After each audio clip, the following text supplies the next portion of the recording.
네, 안녕하세요. 미국 주식 멘탈 케어하기 멘탈이 전부다입니다. 네, 오늘 시장이 중간까지만 해도 전반적으로 좋았는데 막판에 파이자가 공급만 문제로 코로나 바이러스 백신을 원래 내놓기로 했던 수량보다 적게 공급 가능할 것 같다는 그런 우려 섞인 뉴스가 나오면서 장 막판에 3대 지수가 모두 떨어졌습니다.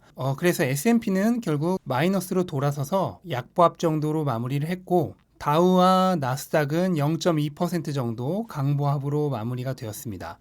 그리고 지금 많은 사람들이 관심을 갖고 있는 추가 부양책에 대해서 지금 민주당과 공화당이 연말 안에 임시적인 추가 부양책이 통과될 수 있도록 회담을 재개했다는 소식이 있었고요. 단 여기서 또 금액이 갈리는데, 민주당 측은 8,800억 달러, 공화당 측은 5천억 달러, 서로 상당히 차이 나는 금액이 또 제시가 되면서 이게 과연 연말 전에 의회가 휴정에 들어가기 전까지 통과가 될 수 있을지 또다시 우려스러운 부분입니다. 그리고 페이스북이 독점 관련 소송에 대한 우려로 금일 2% 정도 하락을 했고요. 지금 페이스북뿐만 아니죠.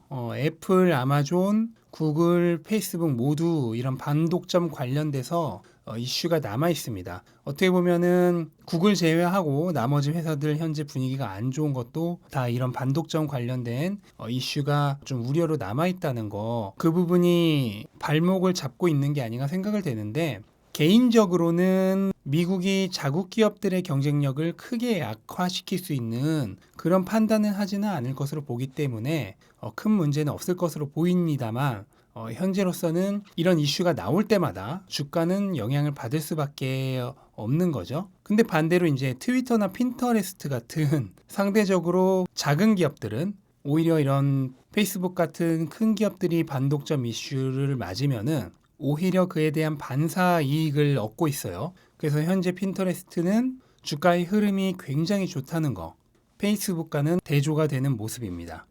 그리고 이번 주에 하원에서 알리바바나 진동닷컴 같은 중국 기업을 미국에서 상장 폐지시키겠다라는 그런 법을 통과를 시켰는데, 단지 이거는 이제 하원에서 통과가 된 거고 아직 확정이 된 거는 아니에요. 또한 미국 규제 당국이 3년 이내에 재무 감사를 할 수 없는 기업에만 국한되는 얘기입니다. 당연히 뭐 이 법이 통과가 될지 안 될지도 모르겠지만, 통과가 된다고 하더라도 재무 감사를 받아들인다면 또 해결이 되는 문제이기도 하고, 다만 중국 기업 같은 경우 회계적으로 좀 신뢰가 안 되는 부분이 있는데, 재무감사를 통해 그런 게 밝혀질 경우에 별도의 또 문제가 발생을 하게 되겠죠.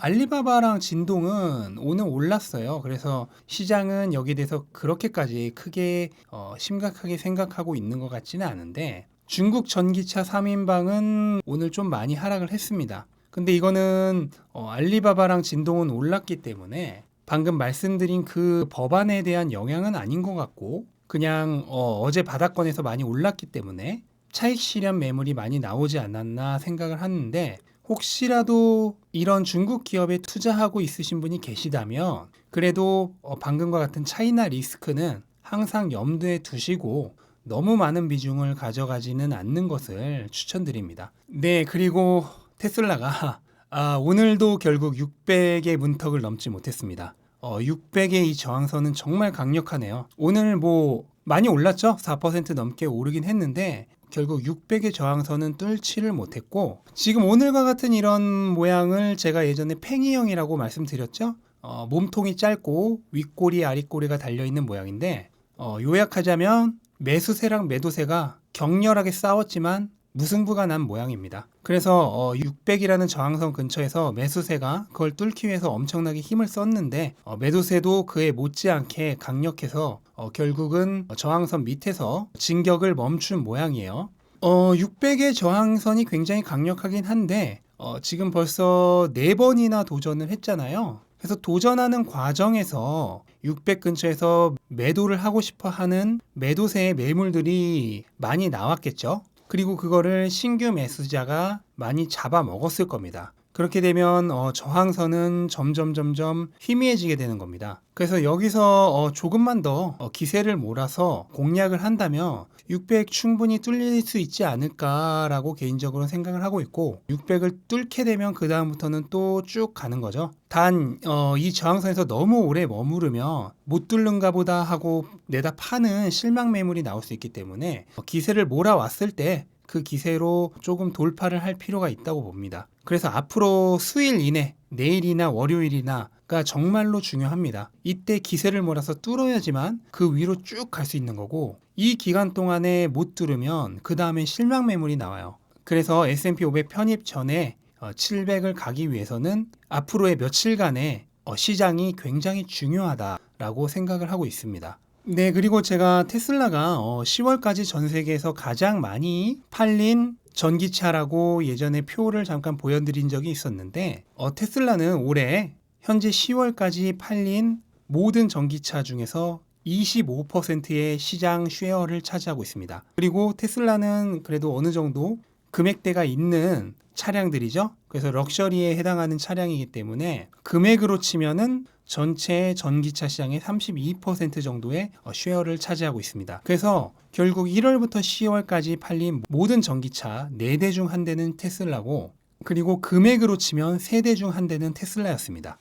정말 엄청난 시장 점유율이라고 볼 수 있겠고, 그리고 조금 더 생각을 확장해서 지금 1월부터 10월까지 총 145만 대의 전기차가 팔렸어요. 그러면 11월, 12월은 조금 더 힘을 낸다고 봐서 올해 한 200만 대 가깝게 전기차가 팔린다고 했을 때, 지금 전체 자동차 시장은 연간 한 8천만 대 정도인데, 올해는 코로나 때문에 생산 지연이 있었던 회사들이 많아서 올해는 한 7천만 대 정도로 예상을 하고 있어요. 근데 그 중에서 200만 대라는 거는 아직도 여전히 전체 시장에서 전기차가 차지하는 비율은 3%가 채 안 된다. 한 2.5%에서 3%를 왔다 갔다 하는 정도의 시장 쉐어입니다. 지금 전체 시장으로 보면요, 여전히 테슬라의 비중은 순위권에도 들지 못할 정도입니다. 지금 자동차 시장 판매율 9위, 10위 정도 하는 이 메르세데스 벤츠나 BMW가 보통 다 200만 대 넘게 팔아요.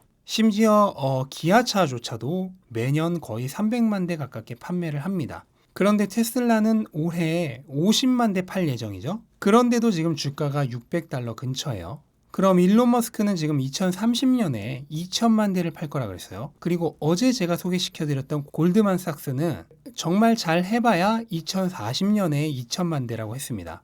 그럼 대충 한 중간쯤 잡아줘서 2030년대 1000만 대를 팔았다고 합시다. 그럼 지금 50만 대를 파는데 $600인데 1000만 대를 팔게 되면 어떻게 될까? 그러니까 지금 전기차 시장이 3%도 안 되는 거를 보고 어떤 사람은 에게 겨우 3%도 안 돼? 그리고 테슬라의 지금 판매량이 전체 자동차 메이커의 10위권에도 못 듭니다. 그걸 보면서 어떤 사람은 또 뭐야, 10위권에도 못 드는 회사가 왜 이렇게 비싸? 이렇게 생각할 수 있습니다. 하지만 우리는 반대로 생각을 하는 거죠. 전체 자동차 시장 대비 전기차 시장이 아직 3%도 안 되기 때문에 앞으로 테슬라가 먹을 파이가 그만큼 많다라고 생각을 하는 겁니다. 그리고 아직 전체 자동차 판매량의 10위권 내에도 들지 못하는 회사가 이 정도 주가를 가지고 있는데, 이 회사가 앞으로 1위가 되면 그때는 주가가 어떻게 될까? 즉 지금 당장이 아니라 먼 미래를 보면서 투자를 하고 있는 거죠. 여기서 어떻게 보면 테슬라 같은 혁신적 기업에 투자를 하는 사람들의 사고방식의 차이가 나타난다고 볼 수 있겠습니다.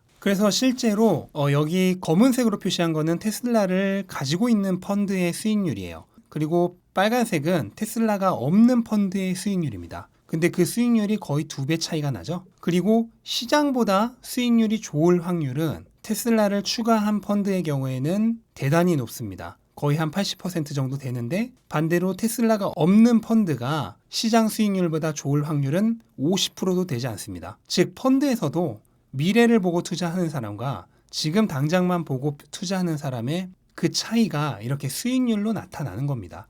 이 사람은 짐 카노스라 그래서 유명한 테슬라의 공매도 세력 중 하나예요. 근데 이 사람이 최근에 공매도 포지션을 상당수 정리했다고 발표를 했습니다. 그리고 최근에 테슬라 주가가 급등하는 동안 심적으로 굉장히 고통스러웠다라고 고백을 했어요. 그러면서 아직 일론 머스크를 한 번도 만난 적이 없지만 만나게 된다면은 일을 참 잘하셨다, 참 잘했어요라고 말해주고 싶다라고 그렇게 어떻게 보면 고백을 했습니다. 근데 이런 와중에서 또 공매도를 한다는 사람이 나타났죠. 이 영화 빅쇼트라는 보셨는지 모르겠는데 이게 이제 실화를 바탕으로 하는 영화예요. 그래서 2008년에 서브프라임 모기지 사태 때 시장이 주저앉을 것에 폭락에 돈을 베팅을 해서 큰 돈을 벌었던 사람들의 얘기입니다. 그래서 이 크리스찬 베일이 연기를 했던 그 사람의 실존 모델이에요. 마이클 버리라고 하는 사람인데 이 사람이 최근에 테슬라의 주가가 말도 안 되게 높은 거고 그래서 자기는 쇼 포지션을 가지고 있다고 얘기를 했습니다. 근데 뭐 정신 못 차린 거죠. 개인적으로는 만약에 그 포지션이 크다면은